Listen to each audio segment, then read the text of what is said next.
Hello प्यारे दोस्तों, कैसे हैं आप सभी। मैं आशा करूंगा कि आप लोग बहुत अच्छे होंगे। आज की इस वीडियो में हम लोग दोस्तों क्लास 10th का जो हिंदी का फर्स्ट चैप्टर है यानी श्रम विभाजन और जाति प्रथा कि इसके सारे मोस्ट इम्पोर्टेंट ऑब्जेक्टिव को देखने वाले हैं। चैप्टर 1 का जितना भी इम्पोर्टेंट ऑब्जेक्टिव है इन सभी को आज की इस वीडियो में हम कराने वाले हैं। तो आपसे हम रिक्वेस्ट करेंगे कि आप इस वीडियो को शुरू से लेकर के अंत तक देखिएगा, क्योंकि जो मैं ऑब्जेक्टिव कराने वाला हूँ इससे बाहर आपको एग्जाम में देखने को नहीं मिलेगा।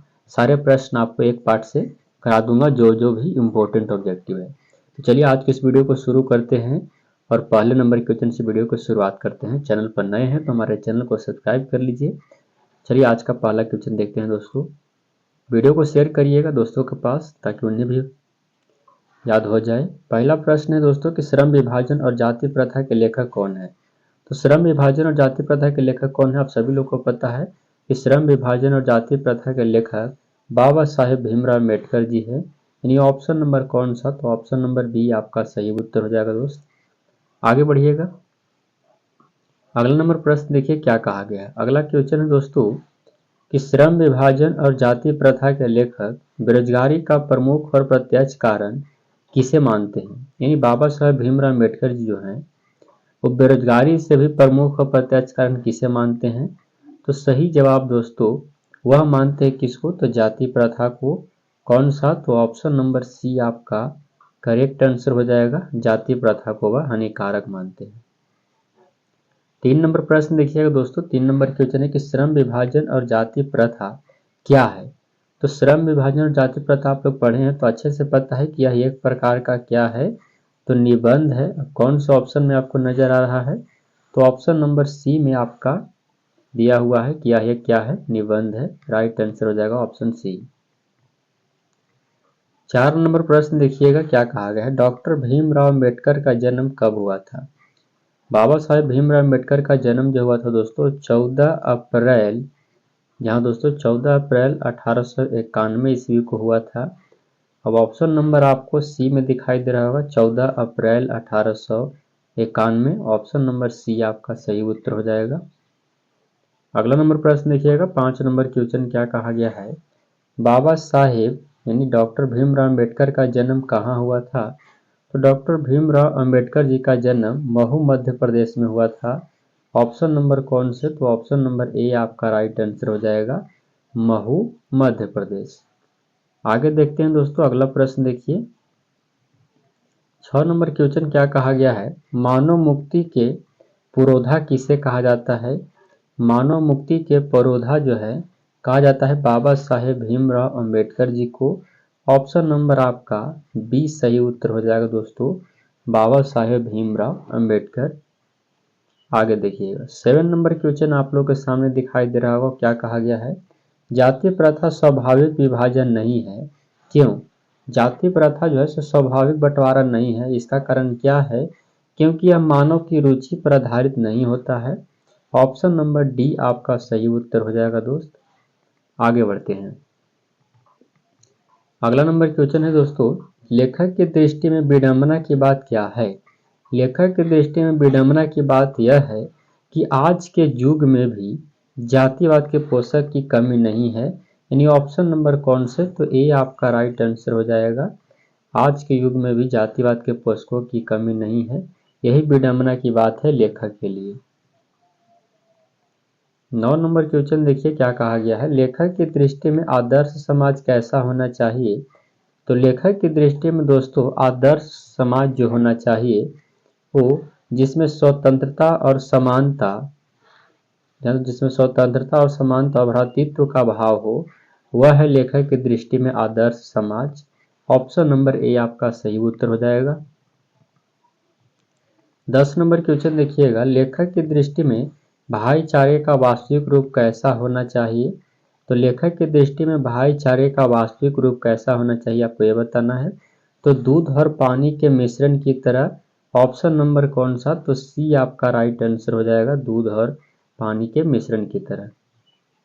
अगला नंबर 11 नंबर क्वेश्चन देखिएगा क्या कहा गया है। सभ्य समाज की आवश्यकता क्या है। सभ्य समाज की आवश्यकता श्रम विभाजन है। ऑप्शन नंबर आपका डी सही उत्तर हो जाएगा। 12 नंबर क्वेश्चन देखिएगा दोस्त, क्या कहा गया है, भारतीय संविधान के निर्माण में महत्वपूर्ण भूमिका किसने निभाई। तो भारतीय संविधान के निर्माण में महत्वपूर्ण भूमिका निभाने वाले बाबा साहेब भीमराव अम्बेडकर जी थे। ऑप्शन नंबर ए आपका राइट आंसर हो जाएगा। आगे बढ़िएगा, अगला नंबर क्वेश्चन देखते हैं। अगला प्रश्न है कि निम्नलिखित रचनाओं में से कौन सी रचना डॉक्टर अम्बेडकर की है। तो जो आपको रचना दिया हुआ है यहाँ पर, इनमें से कौन सी रचना जो है से बाबा साहेब भीमराव अम्बेडकर जी का है। The caste India of India इन्हीं का है। हु आर सुधराज भी इन्हीं का है। The untouchables you are they, यानी इनमें से सभी के सभी इन्हीं का है। तो ऑप्शन नंबर डी आपका राइट आंसर हो जाएगा। आगे बढ़िएगा, 14 नंबर क्वेश्चन देखिएगा दोस्त, अंबेडकर के चिंतन एवं रचनात्मक के लिए निम्नलिखित में से कौन प्रेरक व्यक्ति थे। तो देखिए, बुद्ध भी थे, ज्योतिबा फुले भी थे और कबीर भी थे। यानी ऑप्शन नंबर कौन सा, तो डी सही उत्तर हो जाएगा, इनमें से सभी। अच्छे से याद करते हुए चलिएगा दोस्तों, उम्मीद करते हैं आप लोग के अच्छे से याद भी हो रहा होगा। अगला देखिएगा, जाति पाति तोड़कर मंडल भाषण लाहौर में कब हुआ था। जाति पाति तोड़कर मंडल भाषण जो लाहौर में हुआ था, वो हुआ था सन 1936 ईस्वी में। कहीं भी ऑप्शन है तो सही उत्तर हो जाएगा। ऑप्शन नंबर सी आपका राइट आंसर हो जाएगा। अगला देखिएगा, अगला नंबर क्वेश्चन है दोस्तों, अंबेडकर के भाषण एनिहिलेशन ऑफ कास्ट को किसने हिंदी में रूपांतरित किया है। एनिहिलेशन ऑफ कास्ट जो है से हिंदी में रूपांतरित कौन किए हैं, तो ललई सिंह यादव किए हैं। ऑप्शन नंबर क्या हो जाएगा, ए आपका राइट आंसर हो जाएगा, ललई सिंह यादव। अगला प्रश्न आप लोग के सामने है, अंबेडकर का जन्म किस परिवार में हुआ था। तो अंबेडकर का जन्म दलित परिवार में हुआ था। ऑप्शन नंबर सी आपका राइट आंसर हो जाएगा।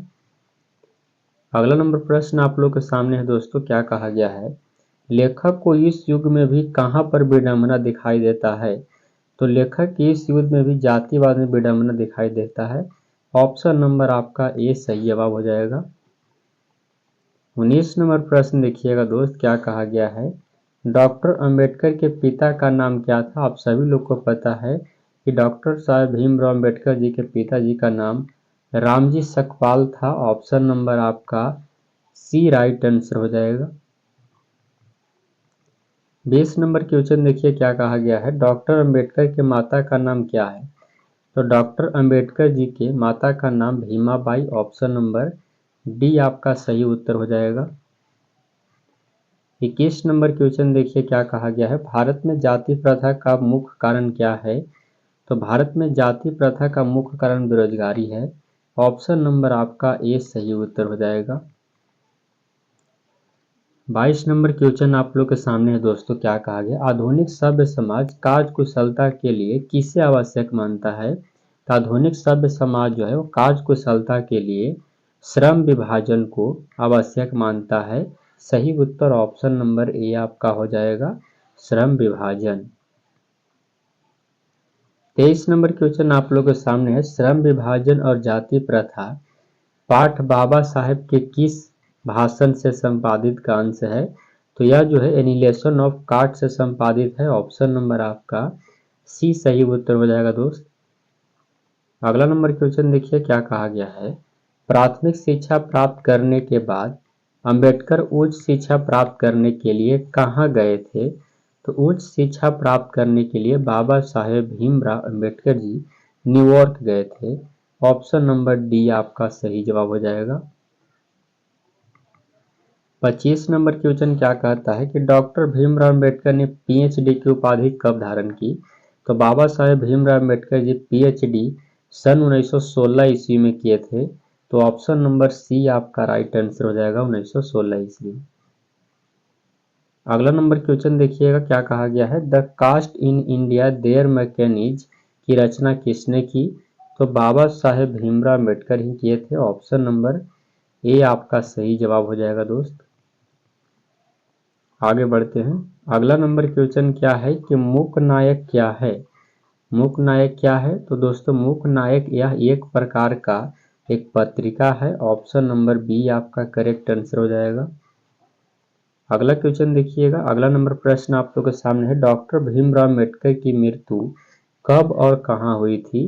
तो बाबा साहब भीमराव का मृत्यु जो हुआ था वो 6 दिसंबर, इसमें छोटा डेट नहीं लिखा बट याद रखिएगा कि 6 दिसंबर 1956 ईस्वी को उनका निधन दिल्ली में हो गया था। याद रखिएगा, कहाँ? दिल्ली में, 6 दिसंबर 1956 ईस्वी को दिल्ली में। 29 नंबर क्वेश्चन देखिएगा दोस्त, डॉक्टर भीमराव अम्बेडकर से निम्नलिखित में से किस पत्रिका का संपादन किया है? तो कौन से पत्रिका? तो बहिष्कृत भारत का निर्माण किए हैं। ऑप्शन नंबर बी आपका सही उत्तर हो जाएगा दोस्त, याद रखिएगा। आगे बढ़ते हैं हम लोग।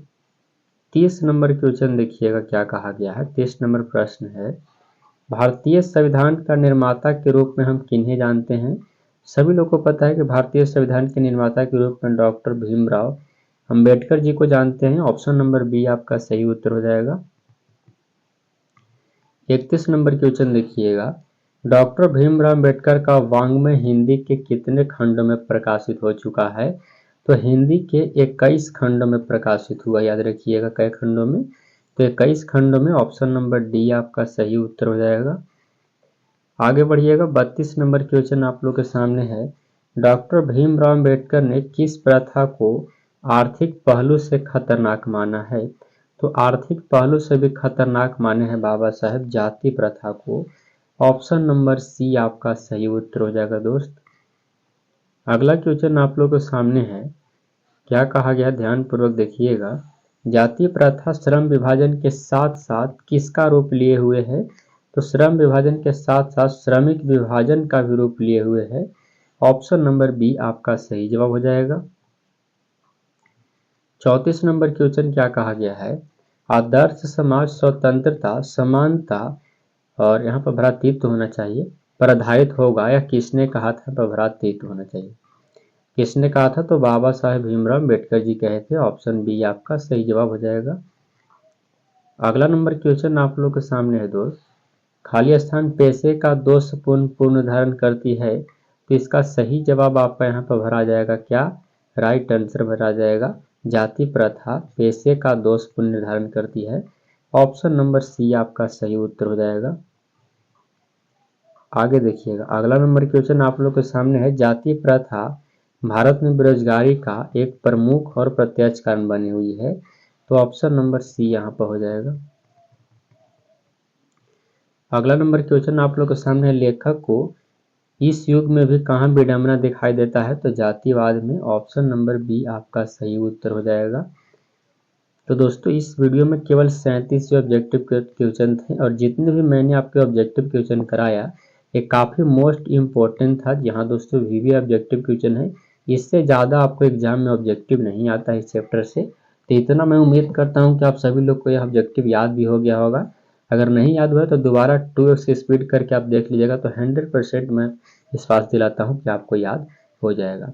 वीडियो को लाइक करिएगा, चैनल पर नए हैं तो चैनल को सब्सक्राइब करिए, और जितना हो सके उतना दोस्तों के पास, भाई बहन के पास वीडियो को शेयर कर दीजिए, क्योंकि अब फर्स्ट चैप्टर का था, अगले हमको फिजिक्स का आपको कराएंगे। इस तरह से सारे ऑब्जेक्टिव क्वेश्चन का निचोड़ हम इस चैनल पर कराते रहेंगे, तो हमारे चैनल से जरूर जुड़ जाइए। मिलेंगे अगले वीडियो में, यहाँ तक देखने के लिए आपका बहुत बहुत धन्यवाद दोस्तों। मिलते हैं नेक्स्ट वीडियो में, तब तक के लिए जय हिंद दोस्तों।